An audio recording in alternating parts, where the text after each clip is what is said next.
qof kastoo muuqaalkan daawaday ambase arkay runtii wuu ka naxay gabadhan Soomaaliyeed oo iyadoo socota bilaacad si kidisa ugu dhaxdhacday laakiin waxa nasiib xumo ah ma helin qof jiirkeeda ah oo ka naxa una fidiyo gargaar degdeg ah si uu ugu badbaadiyo gabadhaas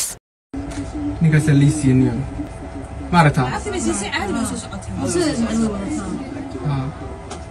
halkaas istirmar dhinaca kale way mari kari lahayd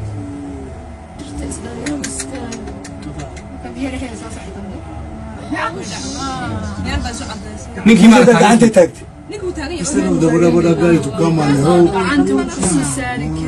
soo dhow daawade waa aniga ah Nadira Saciid dhacdadani waxay ka dhacday Uganda gaar ahaan caasimadda Kampala gabadhan oo lagu magacaabo ayaan jaamac kana mid ahayd dhalinyarada Soomaaliyeed oo u tagtay waxbarashada halkaas iyo Uganda wadadan ayay soo martay maruu roob badan ka da'ayay Kampala waxayna la socotay mooto markii ay ka degtay ninkiina ay lacagta siisay sidaynu wada arkayno wadadan waxa xiray wadaad fara badan nasiib xumo se dhowr talaabo markii soo qaaday bulaacad ay ku dhaxdhacday isla markiiba gacanta ay soo taagtay ninkii mootada wadayna wuu arkay laakiinse mabuu ka naxinba gabadha dhibaatada ku dhacday si yaroo deganaani ka muuqatana mootadiisa ayuu uga soo degay isagoo walibana sii taagan waqti xaadirkaas wuu badbaadin karaayay oo meel fog ma gaadhin ayaan jaamac halkaas waxa inooga muuqataa dhiig inuu cajiib yahay sidoo kalena dadku ay kala dameer iyo dadnimo badan yihiin goor dambe ayaa bulaacada laga soo saaray gabadhan Soomaaliyeed muuqaalkanaad imika daawanaysaana waxaa duubtay kamarad ku xirnayd goob ganacsi taasoo ka agdhaweyd bulaacada ku dhaxdhacday inantani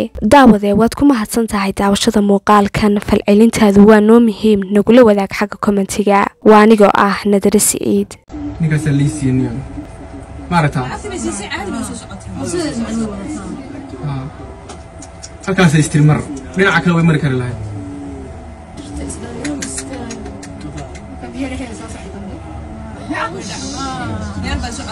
ninkii ma gacanta taagtay ninkuu taagay